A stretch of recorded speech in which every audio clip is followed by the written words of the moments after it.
Hey guys, it's Lezac. Welcome to another video. This is the first video I make that is a replay analysis. In this game, I actually had a perfect score. I had 0 deaths. I think the score ended with me being 8, 0, and 14. So you can consider this as a perfect game. Of course, this is ranked. This is high elo. At least it is considered high elo. It is actually Diamond 2, Diamond 1 game. I think we had some masters in this. I'm not entirely sure. You can go check it out in my op.gg if you want. Runes for this game will be up on the screen right now. So this game, of course, we're jungle. We're against a Jax jungle. So what I do is I ask Yasuo to list me red, because I want to be bottom side. Don't forget that this is ADC meta, so you have to stay a lot more with your ADC than your top laner. Sometimes your top laner will feel a lot, but if you keep your ADC strong and your support relevant, you can almost always win the games. So what I do here, and as you can see, Jax is doing his red as well, but he's on the bottom side, so he will have to go top. Yasuo lists me red. I try to cut it a bit, you know, shave off some damage. Then right away I go to Raptors. I still have Smite, of course. As you can see here, Jax is at his wolves. He's not doing his Raptors because he's gonna get very damaged. So I do my Raptors. Laners are not committing overly anywhere, so almost all of them are full HP. So the third camp I do is wolves, and I actually smite the wolves. Now the reason why I smite the wolves is because I want to have as much HP as possible when I go to Riverside. Okay, Yasuo died first blood here, was quite close, it's okay. I completely skip blue because I go to the river and Jax could have been there. So I need to be full HP, or at least try to be full HP, so I can duel him. Here I exit the bush, bait the flash, hit the Q, and you know, Q him together with his spawns there. You don't have to, since you're level 3, your E is actually quite short, so you don't really have to charge it all the way down. Actually, you don't need to charge it from the bush, because it's quite short. Malzahar was quite ahead in the lane, so didn't have to. Okay, so I do the blue now. I'm still level 3 actually. And here I do something I do not really recommend you guys do. I actually do the scuttle, the Zac. Problem with this is that scuttle actually takes a lot of time to do. And here I enter the bush. Early levels, this bush is never really worth it, so it's okay risking it. I do not enter the next one. I just wait for the enemy bot lane to overextend. Here are Rakan flashes, so totally worth. I just go back. Or what do I do here? Okay, I farmed the frog, and I return bot lane. And we have vision here. As you can see, we saw Jax coming, so I thought, hey, I'm gonna counter gank this. So, oops, let's see what happens. I charge the E and I wait for Jax's counterattack to finish, and also Zed rotated from mid, so that's good. And we push this actually. And me and Zed return to mid and try to kill the Malzahars here. He is severely overextended. Quite an easy kill actually. I don't even need to do anything else there. So yeah, farm a bit. What I buy, what I wanna buy on my first bag is a Cinder, my jungle item, boots. If I cannot get a Cinder, I'll just get my jungle item boots and control ward to place on the tree bush bottom. I'm level 6 now, that means I can pull off a very easy gank bottom, so that's what I try to do here. Okay, so I see Jax with my vision here. And wait for an opportunity to do something. I see Zed. Actually, I just used the plant there. Okay guys, very important. Okay, spoiler alert, I actually hit the C. If you stand here, in this part of the hill, you cannot be seen from this bush here. So, and this is also just out of range of this ward here. If the ward was here, which people do not place it here because it limits their vision from the river, that's why they place the ward here, so that they can see from... It gives them a little bit more time if someone is coming from this side of the river, which is a bit more likely. You come here and you're invisible to these wards here, so this is good, okay? So, actually, I didn't hit A. I actually flashed here, I think. Did I flash? Okay, Zach, let's see what you do here. Okay. Yeah, I flashed here. To get Zaya to us. Rakan wasn't there, Jax wasn't there, there really wasn't anything they could do to us. So here we back to cash our advantage. I actually just completed my jungle item. I'm about, yeah, 1500 HP here. So, Zed tries to initiate this. I try to counter jungle, counter gank this, but don't really overextended. So I tried to rotate bottom again. Very interested is, if you guys have noticed, I have not ganked top yet. At all. Not one gank top. I don't care about top. As you can see, Zed is 401. And Misfortune has actually 4 assists. That's sad, still. We have a lot of damage bottom. This is Xerath and Misfortune. So I try to wait here for a gank opportunity. I don't find it, so I try to scout around. I'm actually pretty strong and I have V, so I can go away if I need to. So I see Zaya is low HP here. I Q her to grant myself vision and then just smite. One very important thing people do not know is that Q, if you hit your Q, you reveal the enemy champion. Whether he is invisible, stealthed, whatever, it doesn't matter. If you hit your Q, you will reveal the enemy champion. This is actually really useful if you're up against something like Evelyn, Shaco, Akali. If you connect your Q with them, even if they go invis, you can still fucking see them, which is super useful. Okay, he flashed. Nothing spectacular here, just a regular gank. Nothing really to explain to you guys.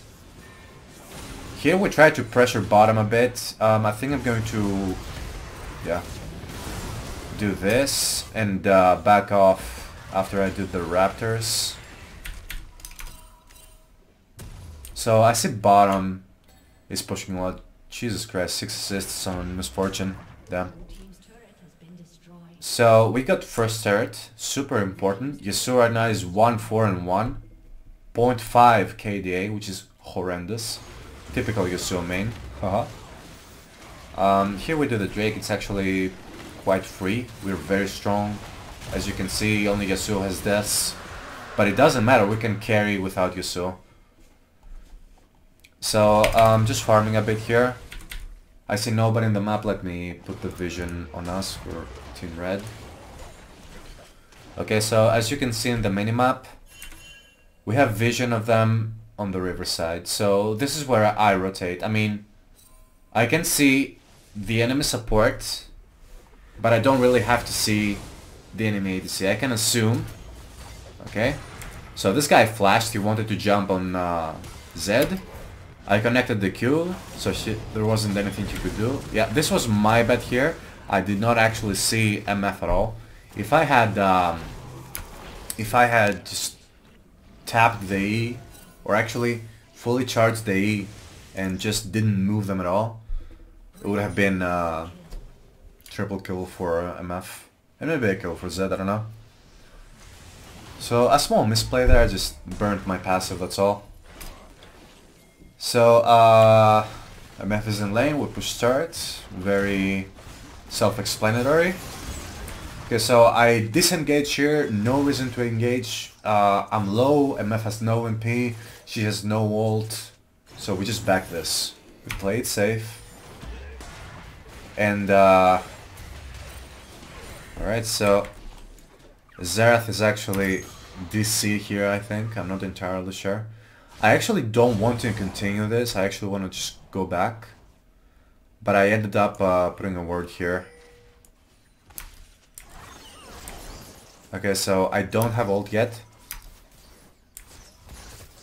So I get in position here. This is a very good place to be if you need to.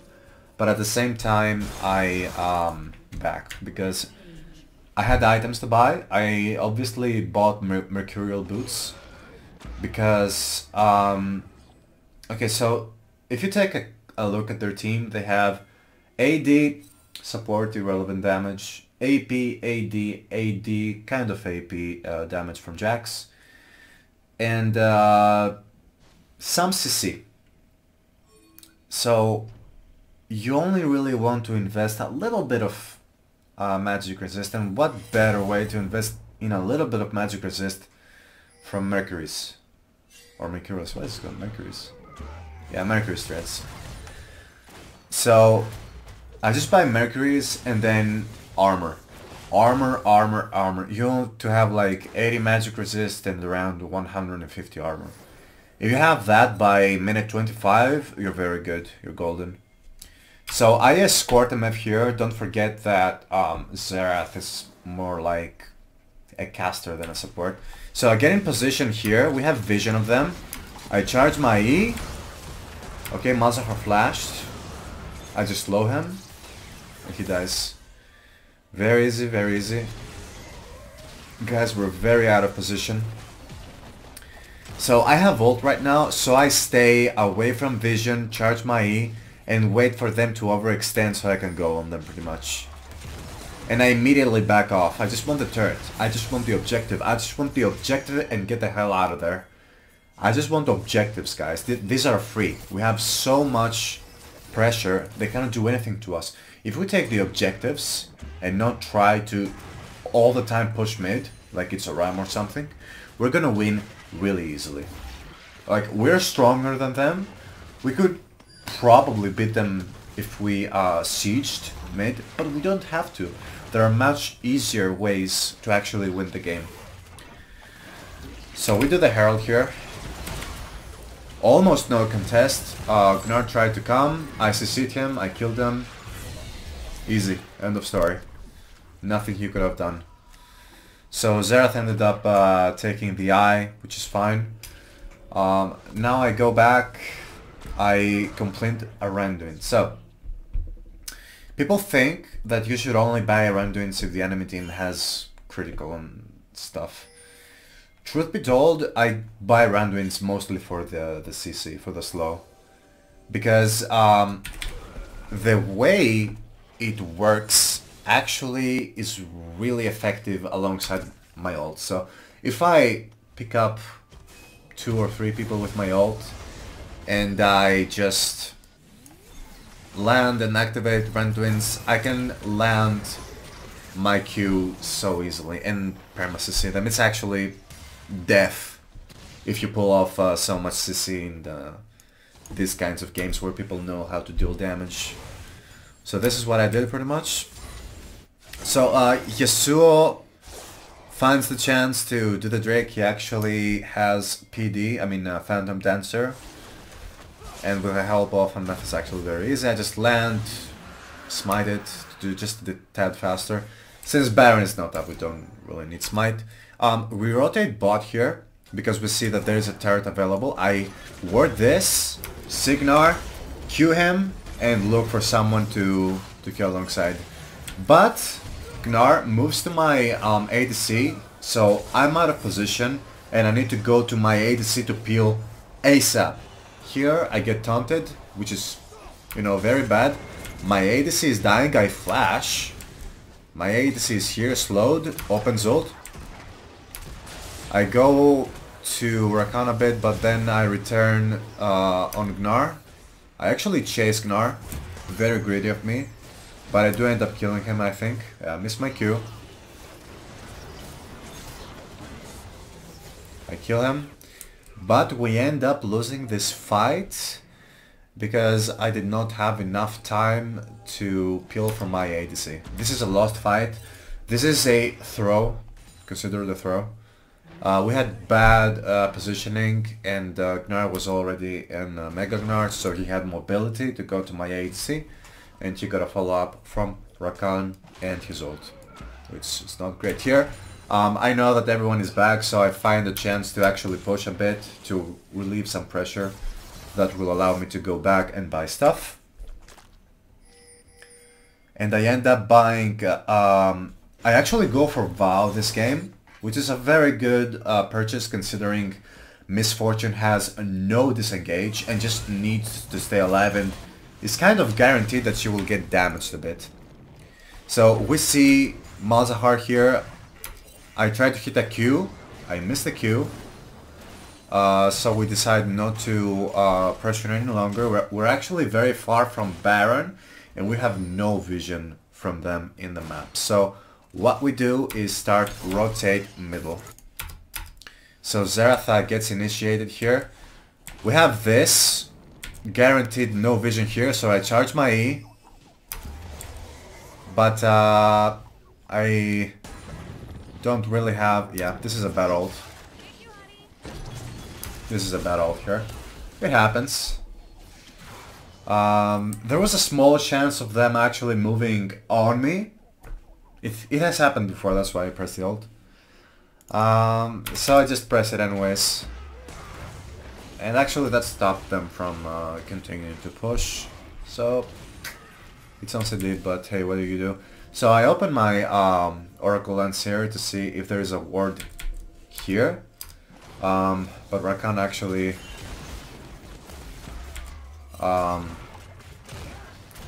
why did he go there? Okay, so oh man, it's actually quite ugly. So I tried to peel for MF and I do succeed in doing so. She actually had to flash for it. But Rakan died, Gnar died, so we find a chance to go to Baron. Malzahar and Jax are actually alive, but we're not too afraid at this point because we're 5 alive against 2. They cannot do too much to us. Also Xerath is here, he can zone if he needs to. This is actually a smite. So we back up here.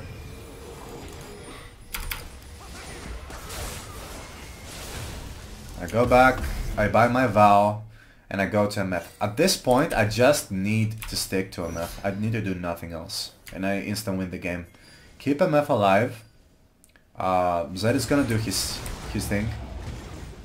Here we initiate. I try to go on Gnar here. Yeah, I ult.